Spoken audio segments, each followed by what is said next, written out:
Tengan todas y todos ustedes.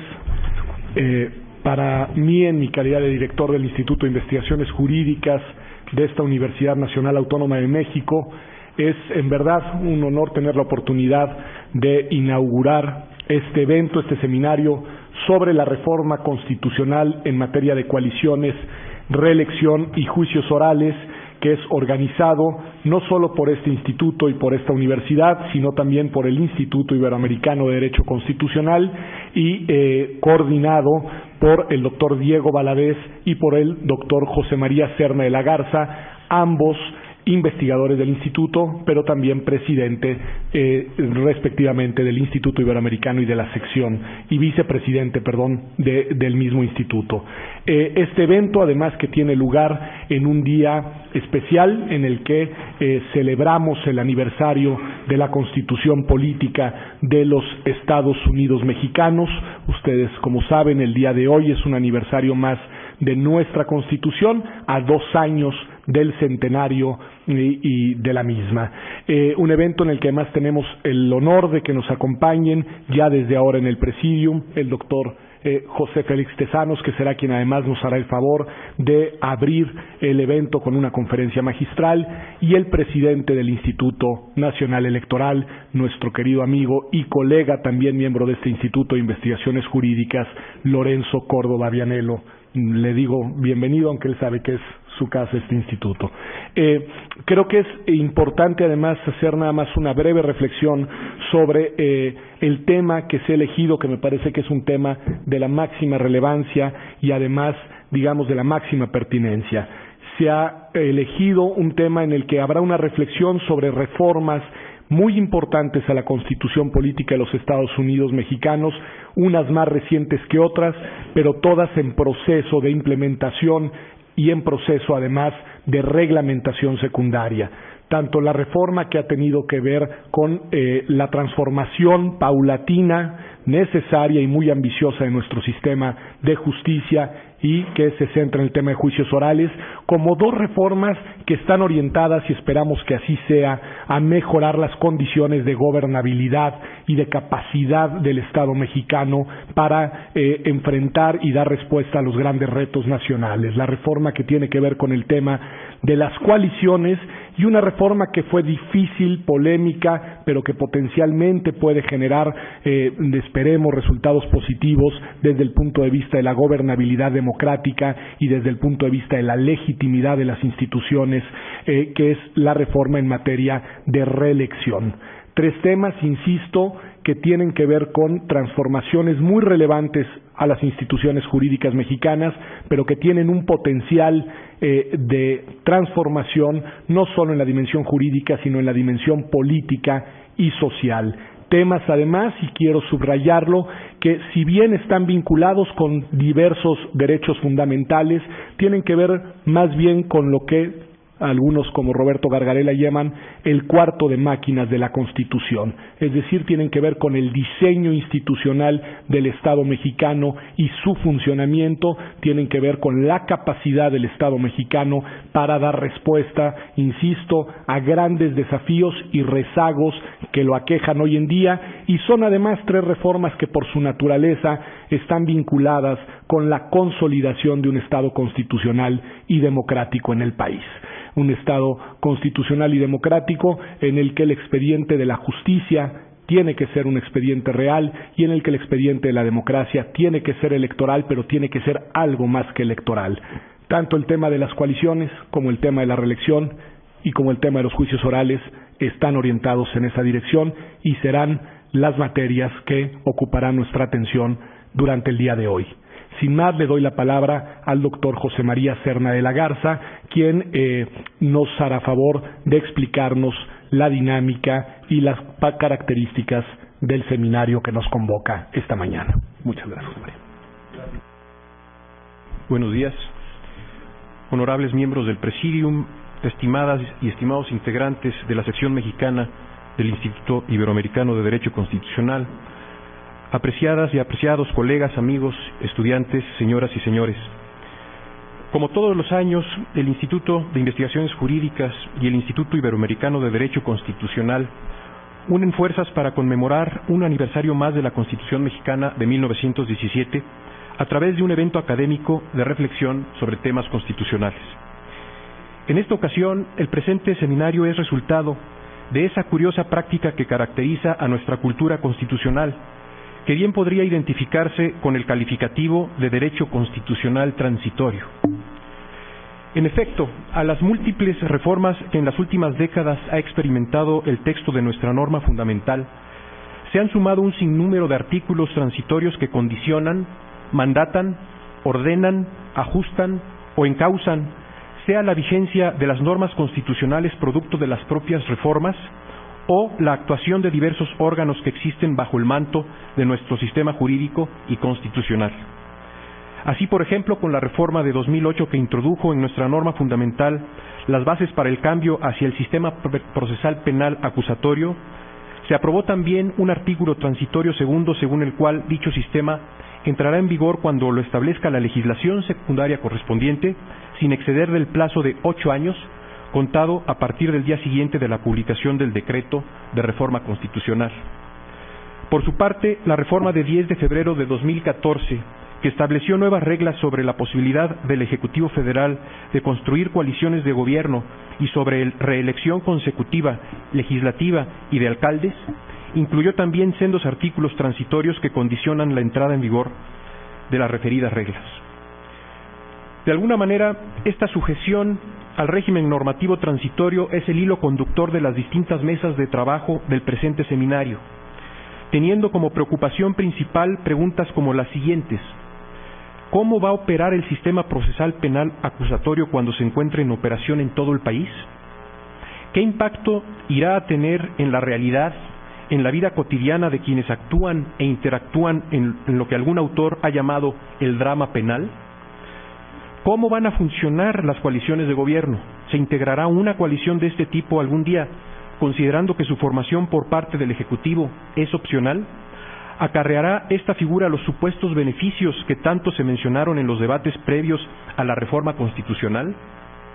¿Y qué decir de la reelección consecutiva de legisladores y de alcaldes, que con ciertas limitaciones ahora permite nuestra norma fundamental? ¿Se incrementará de verdad la responsabilidad y rendición de cuentas de estos servidores públicos en relación con el electorado? ¿Va a mejorar, como se dijo, la calidad de la representación política en nuestro sistema constitucional? Para reflexionar sobre estos temas, hemos invitado a distinguidos especialistas provenientes de diversas universidades de la República Mexicana, así como de este instituto. Les agradecemos a todas ellas y ellos su interés y disponibilidad para participar en este evento de reflexión académica, como agradecemos también a las autoridades del Instituto de Investigaciones Jurídicas y del Instituto Iberoamericano de Derecho Constitucional su apoyo para la realización de este seminario. Igualmente, muchas gracias al doctor José Félix Tezanos por el esfuerzo de viajar hasta acá para compartir con nosotros sus conocimientos y reflexiones sobre un tema que interesa no solamente en el ámbito iberoamericano, sino, diría yo, a todas las democracias contemporáneas. Me refiero al tema de la calidad de la democracia, que será objeto de análisis por parte del distinguido profesor aquí presente. Nos da particular gusto poder saludar al doctor Julio César Ortiz Gutiérrez, presidente de la sección colombiana del Instituto Iberoamericano de Derecho Constitucional, quien amablemente ha aceptado compartir con nosotros sus reflexiones en el tema de reelección en los cargos de elección popular desde la perspectiva de Colombia. Sistema procesal penal acusatorio, régimen de coaliciones, reelección consecutiva de legisladores y de alcaldes. Estamos ante reformas institucionales y normativas relevantes de las cuales se espera mucho. Pero yo me pregunto, y con mi pregunta pretendo comenzar a provocar el debate: ¿los efectos esperados llegarán acaso a colmar las expectativas abiertas por las reformas? Y preciso mi provocación. Primero, los vicios y corruptelas del antiguo sistema de justicia penal no irán a encontrar acomodo, cobijo y beneficio en el nuevo sistema procesal penal acusatorio. ¿No será que detrás del nuevo sistema normativo e institucional los intereses creados que medran y depredan hoy la justicia penal en perjuicio de los ciudadanos seguirán haciéndolo, pervirtiendo con ello los valiosos fines que se propuso la reforma? Segundo, en el tema de la reelección, se estableció que los legisladores y alcaldes no podrán ser postulados sino por el partido o coalición de partidos que originalmente los hubiese postulado. ¿No viene esta regla a nulificar los supuestos beneficios que la posibilidad de reelección acarrearía en términos de fortalecer la conexión electoral entre dichos servidores públicos y sus electores? O en otras palabras, ¿acaso no orienta esta regla hacia las cúpulas partidistas la lealtad del legislador o del alcalde en cuestión y de alguna manera neutraliza los supuestos beneficios de la posibilidad de la reelección? Finalmente, ¿será cierto que en caso de integrarse algún día un gobierno de coalición se generarán los beneficios que se identificaron en los debates que llevaron a la aprobación de la reforma? Porque se señalaron muchos beneficios y ventajas, como contar con un gobierno unificado, dotar al sistema político de herramientas que le permitan fortalecer la gobernabilidad democrática a partir de la construcción de mayorías plurales de gobierno, o permitir la cooperación y el diálogo para imprimir un dinamismo positivo a las relaciones entre el Ejecutivo y el Legislativo, entre muchas otras ventajas que se señalaron. En el transcurso de esta mañana escucharemos las reflexiones de los integrantes de las distintas mesas sobre los referidos temas y preguntas relativas a instituciones que han sido introducidas en el texto de la Constitución General de la República y cuya acción ha quedado como suspendida en el tiempo en virtud del régimen normativo transitorio, lo que levanta legítimas dudas acerca de lo que habrá de ocurrir cuando efectivamente comiencen a operar. Señoras y señores, este año se cumplen no solamente 98 años de la promulgación de la Constitución mexicana de 1917, se cumplen también 800 años de la suscripción de la Carta Magna inglesa. Hace 800 años, el 15 de junio de 1215, en un pueblo llamado Runnymede, los varones ingleses reclamaron y obtuvieron del rey Juan sin Tierra el reconocimiento de una serie de límites al ejercicio del poder real. Sirva la conmemoración de estos eventos para inspirar el sentido último de nuestros debates sobre los temas constitucionales que son objeto de análisis en el presente seminario. Muchas gracias.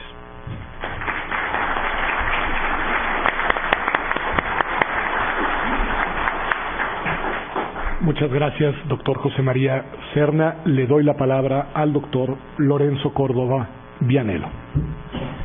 Muchísimas gracias, doctor José Félix Tezanos, director de la Fundación Sistema, querido doctor y director y jefe, el doctor Pedro Salazar Duarte, director del Instituto de Investigaciones Jurídicas de la UNAM, doctor Diego Valadez, también mi jefe en muchos sentidos, intelectual y demás, presidente del Instituto Iberoamericano de Derecho Constitucional y querido amigo, y finalmente otro querido amigo, el doctor José María Serna Lagarza, vicepresidente del Instituto Iberoamericano de Derecho Constitucional.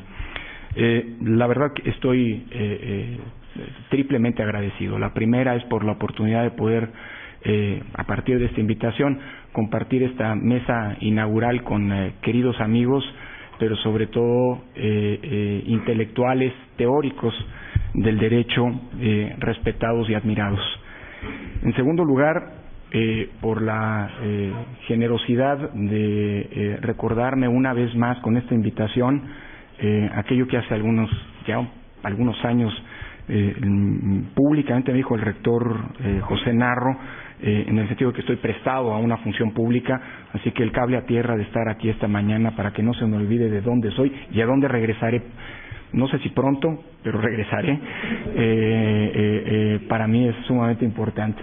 Y en tercer lugar, por la deferencia, digamos, de estar en esta mesa en la que literalmente soy un colado, lo cual habla, insisto, de la generosidad y la amistad de los organizadores del seminario. Para mí es un verdadero honor y un privilegio estar aquí para poder hacer alguna brevísima reflexión introductoria, igual que la de Chema provocadora. No debería hacerlo por el cargo institucional que ostento, pero aquí me siento en casa, lo han dicho, y vengo en mi calidad de académico, así que lo provocador, en todo caso, creo que siempre contribuye pues a las reflexiones en momentos como los que atraviesa el país. Sobre todo porque me parece que esto es mucho más que un mero evento de conmemoración o que utiliza o que es planteado, digamos, para celebrar el Día de la Constitución, un aniversario más de nuestro texto fundamental. Es una ya larga tradición en el Instituto de Investigaciones Jurídicas que el aniversario de la Constitución es más bien un pretexto, un poderoso pretexto para reflexionar analítica y críticamente sobre el estado de nuestra Constitución, pero por ende, asumiendo lo que algunos teóricos del derecho asumen como definición de Constitución, por ende, el sistema de poder, la forma de gobierno y el pacto político que supone y que encarna en dicha Constitución. Para decirlo en otras palabras, este ha sido un gran pretexto desde hace ya décadas para poder reflexionar críticamente sobre la Constitución y la sociedad que la misma busca normar. Las últimas 2 décadas, y aquí cito a Pedro Salazar, las últimas 2 décadas han sido décadas de refundación constitucional, particularmente el último lustro. Menciono lo de las 2 décadas para no dejar fuera la reforma al sistema penal, que es uno de las materias de este seminario, que como saben fue en 2008 ya. Se nos están acabando los 8 años del régimen transitorio. Por cierto, una nota al pie de propósito del régimen transitorio, y perdón que en un evento de esta naturaleza me permita mantener buen ánimo. Para los tiempos que corren, creo que el buen ánimo no choca con la serenidad y es indispensable para mirar hacia adelante y no morir en el intento.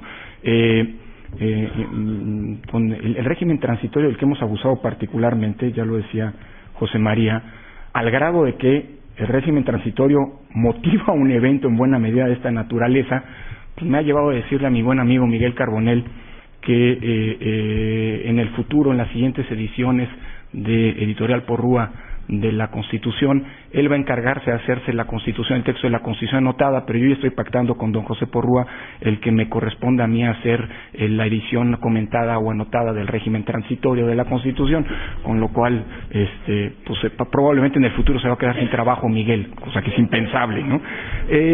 No, a donde voy es esto. A pesar de que hemos vivido un proceso de refundación constitucional, literalmente, la Constitución que cumple 98 años, el texto original de la Constitución, solamente en sus grandes líneas y en algunos esbozos prevalece en el texto actual.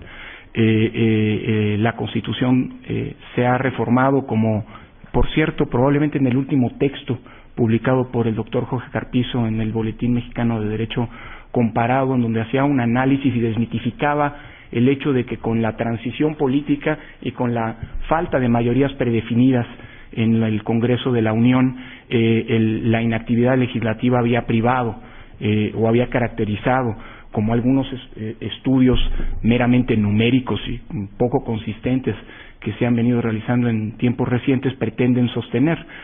Carpizo decía que el último cuarto de siglo es un periodo en donde la Constitución tuvo más reformas que nunca antes en un periodo similar desde su promulgación. Y esto paradójicamente ocurre desde el momento, o precisamente en el momento en el que ninguna fuerza política, a diferencia del pasado, cuenta con una mayoría calificada como para poder imponer el cambio constitucional. Vivimos décadas de refundación constitucional, profundas, muy profundas. No tenemos una ruta crítica, sin embargo, como también Pedro Salazar lo ha señalado, de cómo se ha orientado este cambio constitucional, y me da la impresión que de cara al centenario nos debemos, eso es algo que Diego ha empujado, nos debemos una reflexión que nos diga por dónde hemos transitado y hacia dónde queremos llegar, porque son cambios constitucionales en muchas ocasiones inconexos, en otras ocasiones incluso contradictorios, en determinados momentos más allá del amplio consenso que puede generarse y que debe generarse para que una reforma constitucional opere. Son cambios que no tienen en muchos sentidos continuidad. Son pocos los temas en los que hemos visto, y ni hablar, el electoral es uno de ellos, en los que hemos visto una ruta crítica definida y, o diría, predefinida y en todo caso consistente. Lo que nos provoca, además, o lo que se da además en un contexto, creo, preocupante. Pocas veces, utilizando una metáfora, habíamos visto un contraste y una diferencia tan marcada entre el país legal, para decirlo de alguna manera, el país de la Constitución, el país que un extranjero, un marciano, podría imaginar si llega a México y lee el texto constitucional y la realidad en la que este pretende regir. Dicho en otras palabras, el contraste entre el país legal y el país real es como pocas veces abismal y por ende preocupante. Es cierto que se ha avanzado en muchos temas, que nos estamos volviendo en el sentido clásico un Estado constitucional propiamente dicho, y voy más allá de la definición estrictamente formal o formalista de Estado constitucional y asumo aquí una definición en términos garantistas de Estado constitucional. Pero también es cierto que a la par de que en las últimas 2 décadas pocas veces se habían construido tantos mecanismos de garantía de los derechos, también es cierto, y esta es la gran paradoja y preocupante paradoja, que pocas veces en nuestra historia los derechos habían estado tan expuestos y en todo caso tan vulnerados como en los últimos tiempos. Esto es el contexto en el cual tenemos que, me parece, reflexionar la Constitución. Y este es el contexto en el cual, en el marco de esta refundación constitucional, es pertinente, muy pertinente diría yo, revisar los 3 temas, revisar monográficamente los 3 temas a los cuales se propone, o en torno a los cuales se propone articular el presente seminario. Y es que estamos hablando de 3 temas que tienen o que conjugan, por un lado, la concreción de perfeccionar mecanismos de garantía y de proyección de los derechos. Por un lado, la oralidad, que busca, digámoslo así, resolver un problema deficitario en el que el aparato, digamos, de procuración y de impartición de justicia no es acorde, no es congruente con un régimen constitucional de derechos, es decir, con un régimen que pone a los derechos en primer orden y no al poder del Estado. La reelección es también un mecanismo que busca proyectar, que busca ampliar los derechos políticos, los derechos de participación política y los mecanismos de rendición de cuentas. Y creo que en este sentido, por cierto, acercándonos al centenario de la de la Constitución, tenemos, me parece que en retrospectiva, analizar el porqué de la prohibición de la reelección. No fue un mecanismo democrático como algunos en el debate de hace apenas unos años. Chema nos recordaba que esta es una figura que se introduce con la reforma político-electoral del 10 de febrero del año pasado, pero este es un debate que tiene por lo menos un par de décadas. ¿Y cuántas veces nos plantearon que la no reelección era un principio revolucionario, la matriz de la misma revolución? ¿Y cuántas veces nos dijeron que el principio de no reelección era un mecanismo que buscaba acotar el poder? Cuando basta una mirada, una ojeada objetiva a la historia de nuestra Constitución para entender con toda claridad que la introducción en 1933 de la prohibición de reelección consecutiva de legisladores fue un mecanismo de control vertical del poder. Fue un mecanismo utilizado por el Estado autoritario emanado de la revolución para ejercer un control político. Por supuesto que sirvió para la circulación y la ventilación de las élites políticas concentradas en el partido, en el único partido que realmente era una vía efectiva de acceso al poder público, pero la reelección se introdujo como un mecanismo de control político. La reelección es un elemento, una piedra, una de las muchas piedras angulares sobre las cuales se construyó el régimen presidencial mexicano y la cantidad de controles, no solo los constitucionales, sino los que Jorge Carpizo denominaba metaconstitucionales, que hacían del presidencialismo mexicano eso que algún autor digamos Vargas Llosa llegó a definir como la dictadura perfecta. Y finalmente el otro tema, el tema de la coalición, de los gobiernos de coalición, un tema que se ha reflexionado desde hace mucho y respecto del cual Diego Valadez ha sido uno de los principales impulsores en términos del debate público a lo largo de de la última década y media, tal vez un poco más, Diego, si no me equivoco. El gobierno de coalición entraña sin duda una esperanzadora, digámoslo así, ruta institucional para resolver los temas de gobernabilidad, que no la capacidad de acordarse, porque vuelvo al texto de Carpizo. Si algo ha tenido en un contexto de pluralidad y falta de mayorías predefinidas la clase política mexicana como virtud, ha sido la capacidad de generar consensos. Pero esos consensos nunca han sido consensos de largo aliento. Han sido consensos esporádicos, centrados en el mejor de los casos en alguna reforma constitucional, pero no han logrado articularse, no hemos logrado dar el paso para articular estos consensos en torno a proyectos de gobierno, en torno a coaliciones de largo aliento y no coaliciones esporádicas. Nunca logramos dar el paso de las coaliciones electorales a coaliciones legislativas y de gobierno estables y duraderas. Y eso ha provocado, en buena medida, la falta de rumbo y de orientación respecto de la cual hemos venido gobernando, o en todo caso, orientando la vida política nacional. Con Diego yo he tenido una discusión sobre este punto. Es increíble que hayamos tenido que constitucionalizar algo que en muchos lugares se da por la vía de facto. Chile no necesitaba un gobierno de coalición o la ruta desde la constitución de un gobierno de coalición para poder actuar lo que ha venido ocurriendo desde 1991. Es decir, gobiernos de coalición. No hay un solo gobierno en Chile que no haya sido producto de, digamos, coaliciones políticas, con independencia de que sean el resultado de esta fuerza que políticamente se llama precisamente la coalición. O sea, ahí tenemos un ejemplo permanente de gobiernos de coalición. Y no estamos hablando de un sistema parlamentario en donde los gobiernos de coalición forman parte del DNA mismo del diseño institucional. Estamos hablando de un régimen presidencial. Pero los gobiernos de coalición son algo consustancial, digámoslo así, a aquellos regímenes políticos en donde no hay, con independencia del diseño institucional, en donde no hay una mayoría predefinida. Y sin embargo, en México, también aquí, somos muy originales. Necesitamos una ruta constitucional para intentar ensayar esto que es natural cuando no hay mayorías. Dice Chema que hay que ver si esto funciona en el futuro. No lo sé, porque me temo que nuestro problema, al final del día, no es solamente un problema de diseño institucional, que sin duda ayuda. Es un problema de cultura política. Es un problema de cómo nos acostumbramos a vivir y recrear nuestro sistema democrático. Y me temo que en esto sí somos muy deficitarios.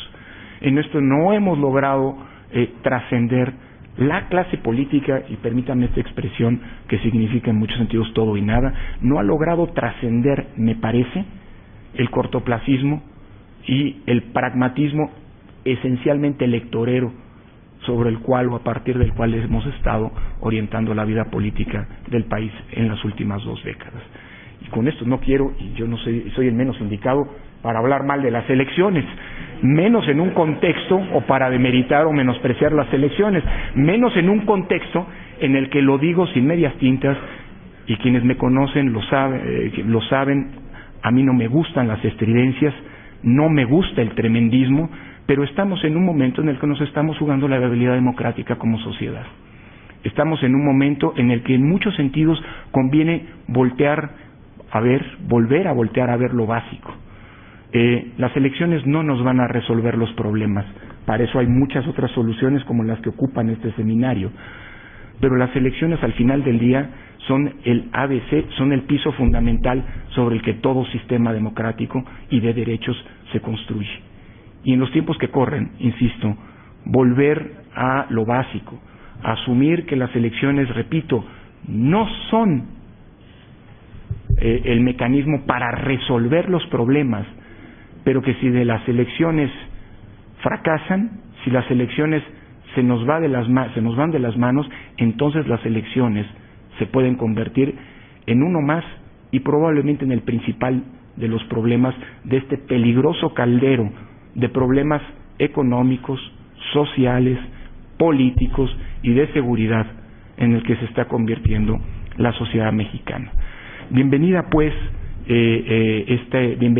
este ejercicio de reflexión, hoy con la presencia del doctor Tezanos, con un invitado pues de lujo en el Instituto de Investigaciones Jurídicas, con una lógica de no solamente ver cómo hemos llegado a donde estamos, sino sobre todo de cómo nos reinventamos, nos repensamos hacia el futuro. El estado del país y de nuestra sociedad, y déjenme decirlo también, de nuestra Constitución, lo demanda. Muchísimas gracias. Ya me sacó el guión,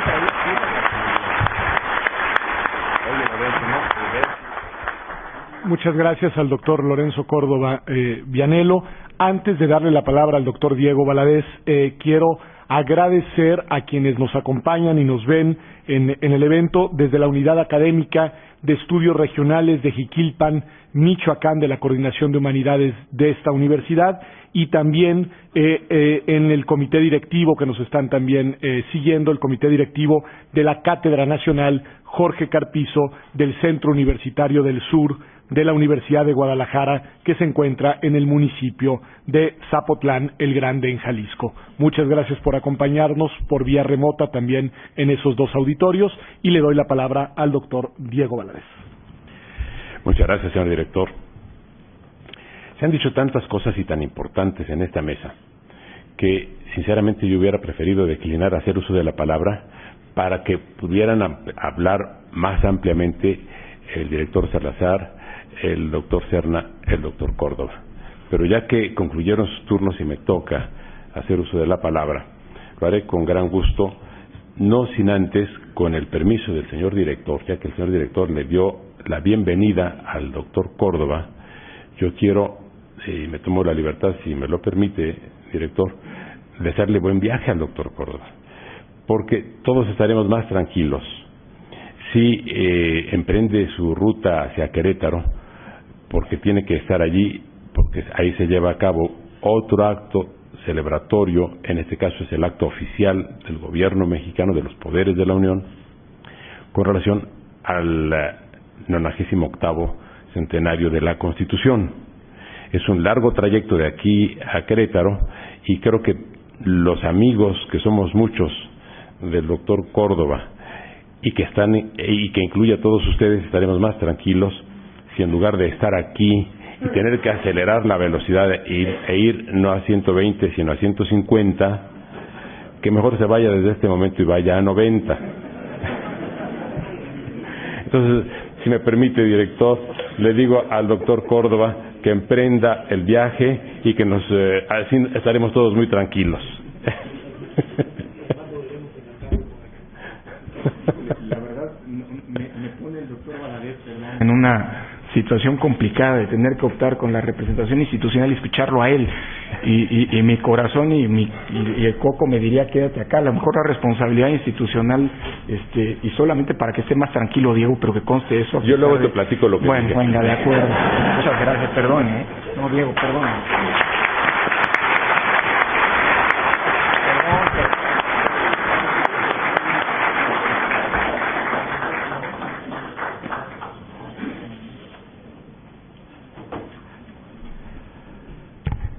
Todo esto, por supuesto, tiene un gran interés, y es que si se quedaba el doctor Córdoba, por cortesía yo hubiera tenido que hablar 3 minutos.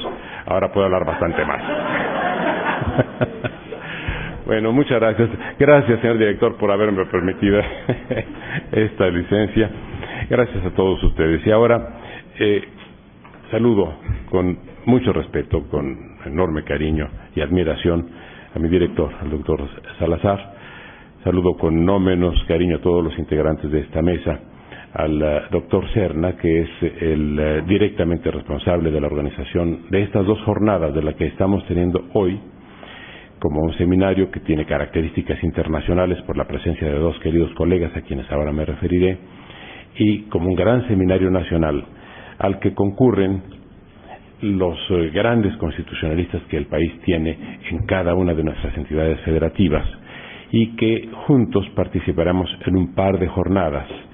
Esta, que tendrá por objeto lo que ya se ha señalado, el análisis de 3 grandes temas, y la de mañana, en la que examinaremos la agenda de temas planteados por los organizadores del 12º Congreso Iberoamericano de Derecho Constitucional, que se llevará a cabo en la Universidad Externado de Colombia en septiembre próximo, y cuya organización, y no solo organización, sino su inspiración, porque fue el promotor desde hace varios años de este congreso, es el doctor Julio César Ortiz, quien nos acompaña y participará, como ya dijo el doctor Serna, en una de las mesas de esta mañana, y por supuesto mañana también en la jornada que tendremos para debatir esa agenda del Congreso.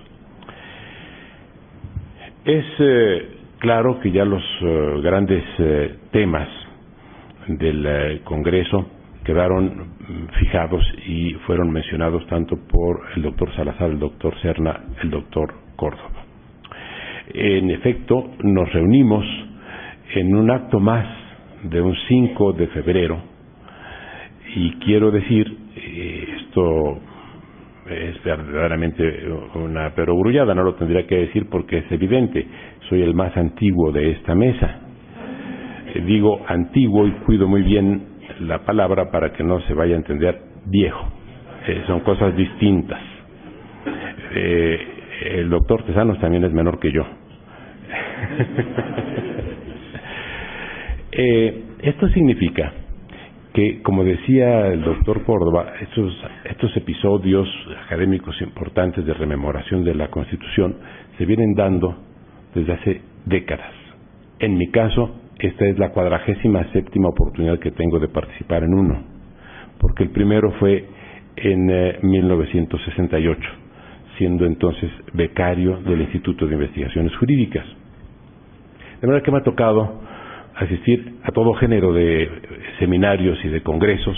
Muchos han sido seminarios con estas características como lo que hoy tenemos, algunos han sido congresos nacionales y otros han sido congresos iberoamericanos, celebrados en estas mismas fechas, y varios de los presentes han estado en varias o en muchas de esas actividades que año con año nos convocan.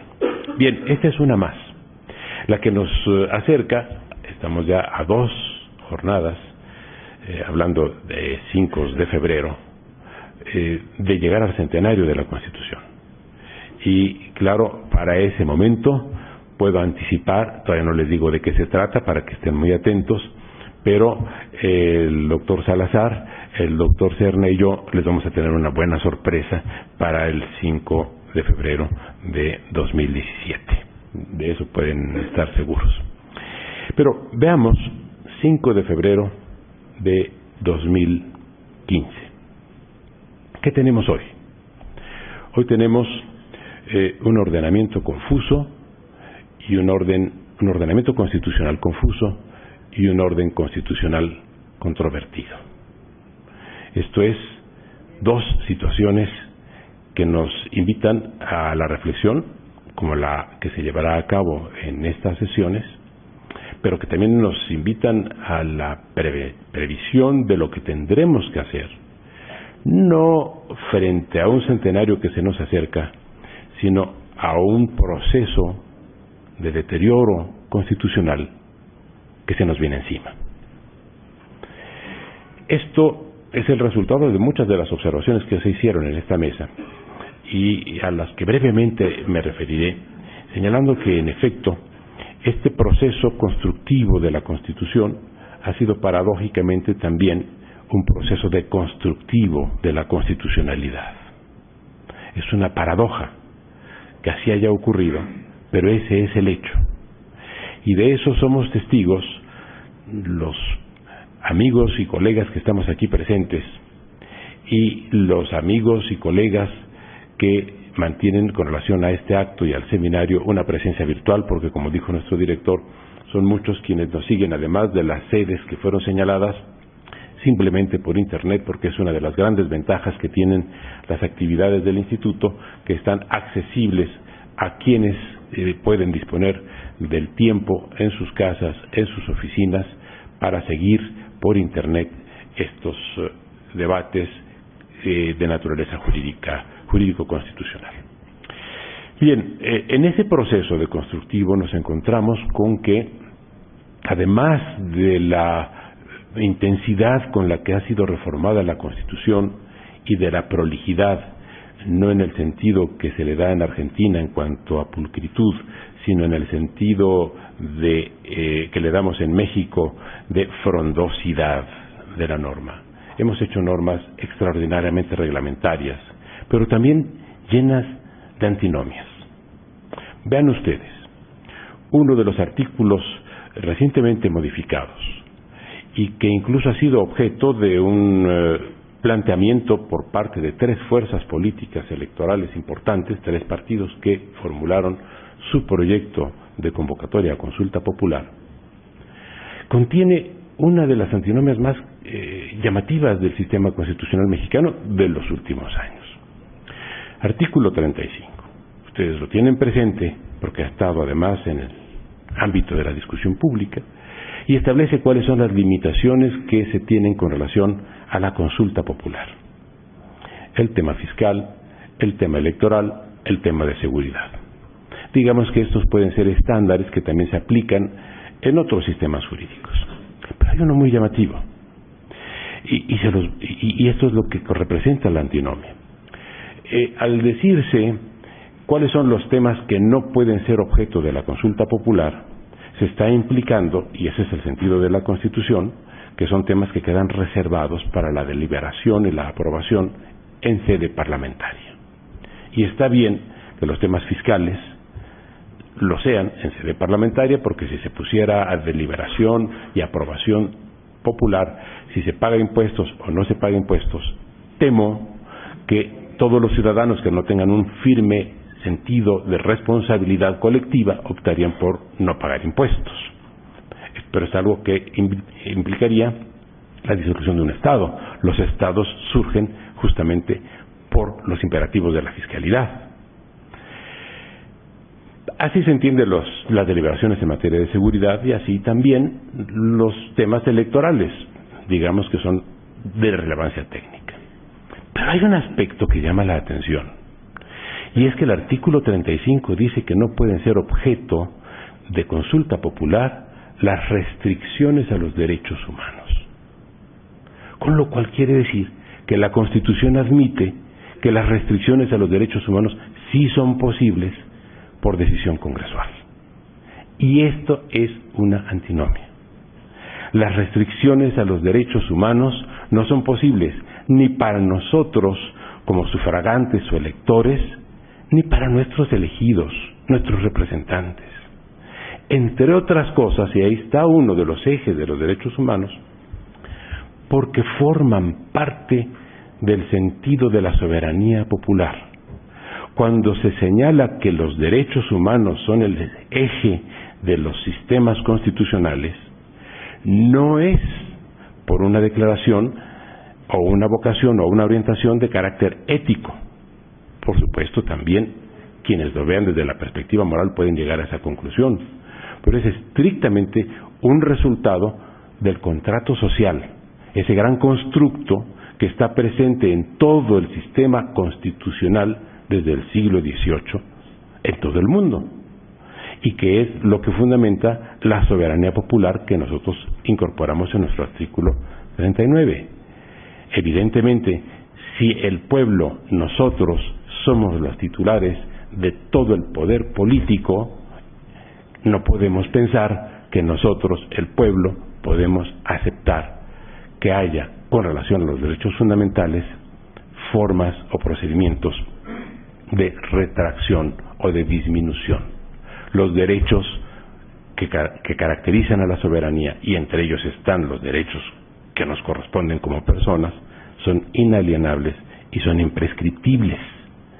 De manera que pensar que una Constitución diga en su texto que los derechos fundamentales son susceptibles de restricciones por parte de los representantes del pueblo soberano es, por supuesto, una contradicción. No tiene nada que ver con las limitaciones temporales controladas y revocables en cuanto al ejercicio provisional de algunos derechos que son los estados de excepción, que también forman parte del constitucionalismo desde su origen. Son cosas distintas. Esas no son restricciones de los derechos, son limitaciones transitorias. Y, por supuesto, con relación a las cuales hay que rendir cuentas. Bien, esto solamente lo digo porque, en efecto, hay estos problemas de nuestro sistema constitucional. No los plantearemos en esta ocasión, los traigo a colación solo para señalar que en nuestro proceso de renovación de la norma hemos llegado lamentablemente a construir estas circunstancias que lesionan el ordenamiento. Los tres grandes temas que hoy nos convocan ya fueron analizados, ya fueron enunciados y analizados. Evidentemente, y como señalaba el doctor Serna, estamos hablando de los elementos que están sujetos a una serie de artículos, en este caso de 3 disposiciones transitorias, que aplazan la entrada en vigor de las disposiciones correspondientes a la oralidad para 2016 y para la reelección y la coalición a 2018. En realidad, en el primero de los casos, en el 2016, puede decirse que más que el aplazamiento para la entrada en vigor, lo que se estableció fue un plazo, no un término, para que todo el país fuera alineándose en el término en cuanto a la oralidad y se fuera aplicando la oralidad en materia penal, señalándose por el artículo transitorio correspondiente que en junio o julio de 2016 todos los sistemas jurídicos de los estados y de la federación tendrán que contar con sistemas de oralidad en los juicios penales. El problema es que aquí entra esta diferencia a la que hace referencia el doctor Córdoba entre la preceptiva y la realidad, entre la norma y la normalidad. Si se consideró que la sola reforma en materia de juicios orales era suficiente, sin tener en cuenta que no hay sistema alguno en el mundo donde haya oralidad en materia penal y en donde no haya al mismo tiempo colegiación obligatoria de los abogados. No hay ningún sistema. El mexicano es el primero en el planeta que se atreve a esta innovación llena de riesgos. ¿Por qué?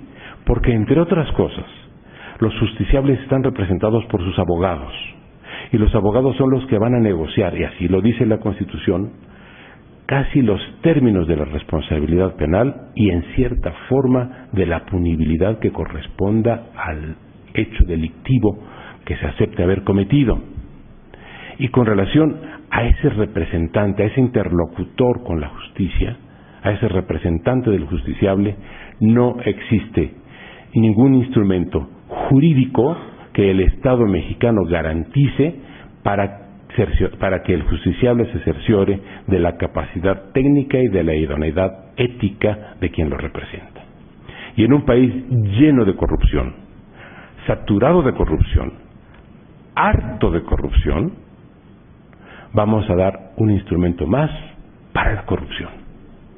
Y nada menos que desde la Constitución. Y otro tanto ocurre, queridos amigos y colegas, con la formación académica de los abogados. Todos aquí conocemos lo que pasa en la República Mexicana en materia de educación.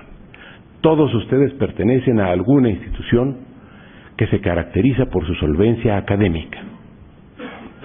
Nada más que en el país hay más de 1000 escuelas de derecho no reguladas ni controladas académicamente, y que están generando también un torrente de abogados que se van a incorporar a ese ejercicio no regulado de la profesión jurídica.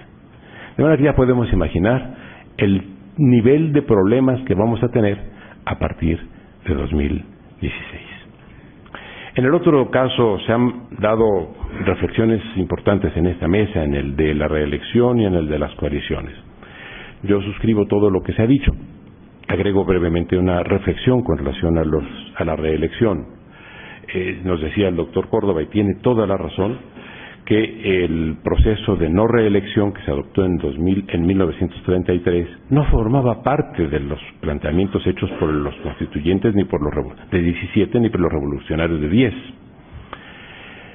Sabemos que tuvo una consecuencia clarísima, que fue la disciplina impuesta a los representantes de la nación que tuvieran expectativas de hacer carrera política, porque después de su trienio o sexenio en el Congreso o en los congresos estatales no tenían más opción para seguir adelante en esa carrera que subordinarse a los dictámenes de la administración, de la burocracia y, por supuesto, de los gobiernos, con lo cual se fortaleció el régimen del caciquismo en México y se fortaleció el sistema presidencialista mexicano.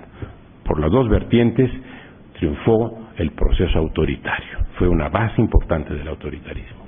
Pero por otro lado, también nos encontramos con que cuando se da este mecanismo es para evitar la dispersión del partido que se había formado en 1929, entonces PNR y hoy PRI, y que por lo mismo consolidó la hegemonía de partido. Claro, hay un trabajo que está pendiente por hacer. Este es de lo que yo le conversaré después al doctor Córdoba como presidente del INE, porque yo creo que valdría la pena que alguna vez hiciéramos en México un estudio de cuántos partidos había en 1929.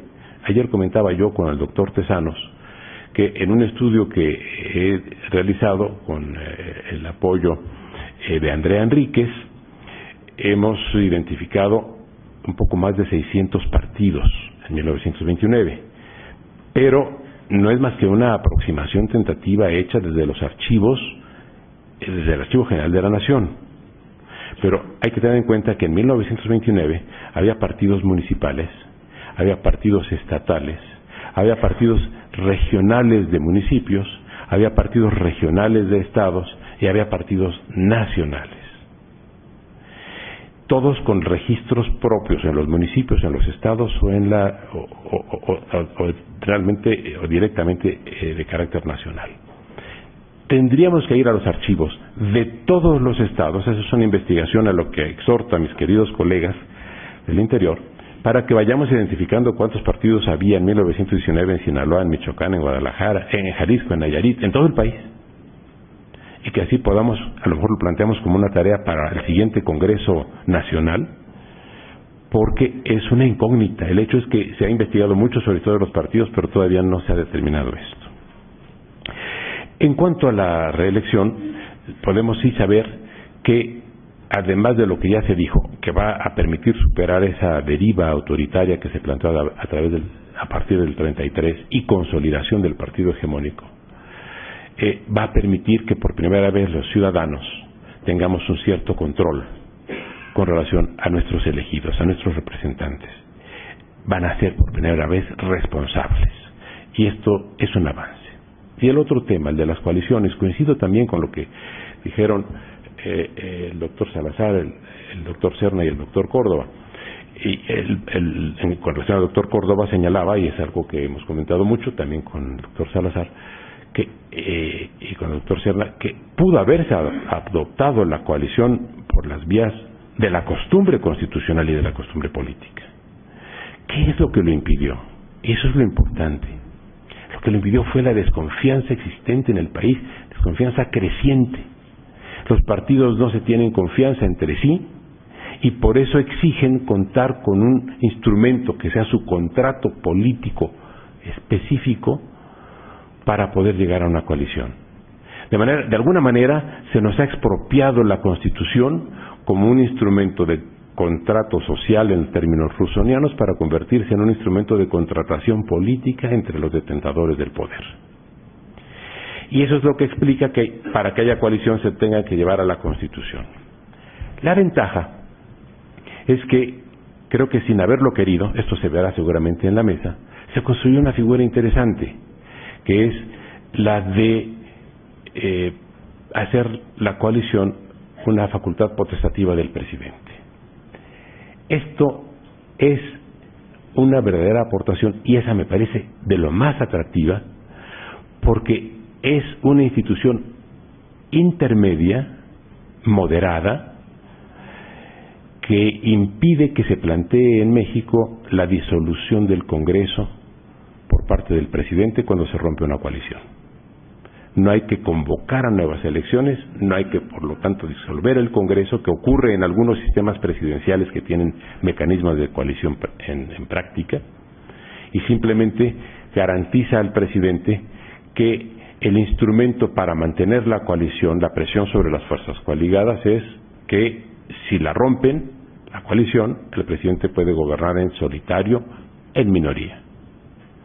Así como las fuerzas políticas también entienden que su forma de presión con relación al presidente es decirle, en tanto que no constituyas una coalición, no te garantizamos, o de antemano te negamos, la votación mayoritaria que requieran tus presupuestos y tus iniciativas de ley.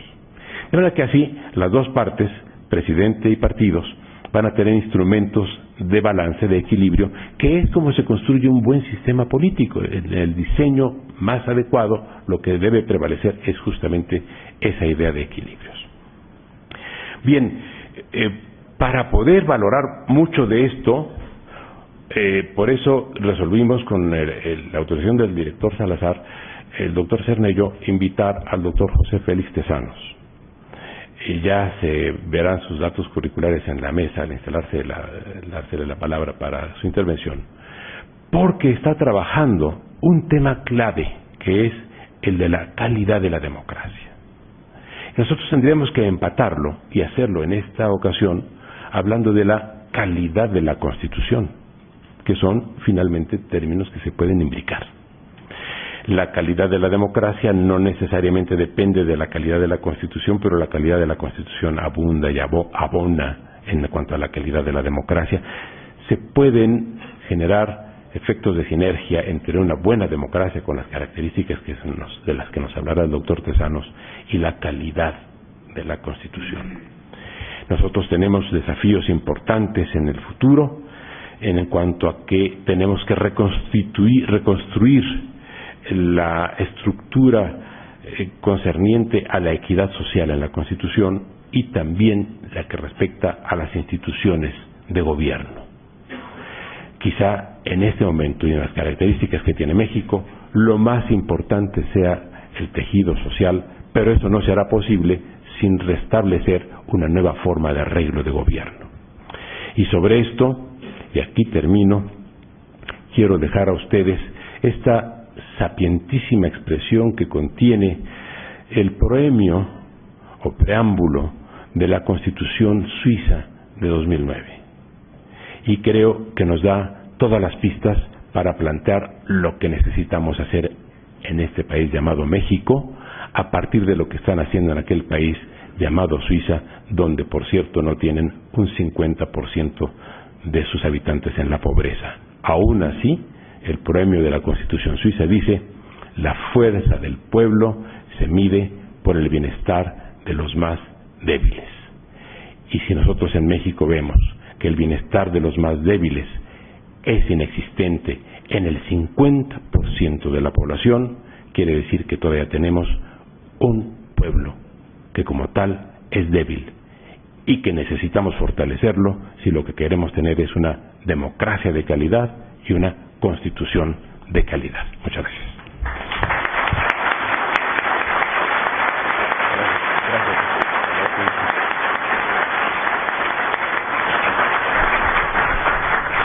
Pues como todas ustedes y todos ustedes habrán visto, esta mesa inaugural ha sido, y me congratulo de ello, todo menos solo protocolaria. Ha sido una mesa sustantiva, ha sido una mesa llena de reflexiones, de ideas, de provocaciones, como decía el doctor José María Serna de la Garza, y una mesa en la cual no solo se delinean ya algunos de los ejes de las que serán las reflexiones a lo largo de esta jornada de trabajo y de la del día de mañana, sino en la que se problematizan, y creo que como deben problematizarse, las complejas relaciones que existen entre las transformaciones normativas, la cultura y el impacto en la realidad, que creo que ahí son tres ejes sobre los cuales uno siempre debe reflexionar cuando está atendiendo el tema de reformas constitucionales que pretenden convertirse en políticas públicas que transformen dinámicas sociales.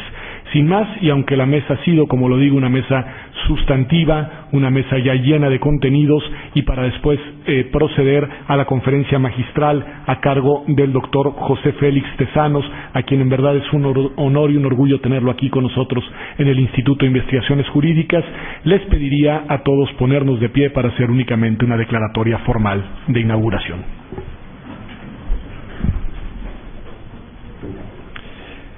Siendo las 10:12 de este 5 de febrero, día del aniversario de la Constitución Política de los Estados Unidos Mexicanos, declaro formalmente inaugurado este seminario sobre la reforma constitucional en materia de coaliciones, reelección y juicios orales. Muchas felicidades a los organizadores y mucho éxito a todos en los trabajos. Yo tendré la oportunidad además de acompañarlos en una mesa en algunas horas, así que no me despido, simplemente les digo hasta pronto. Con permiso.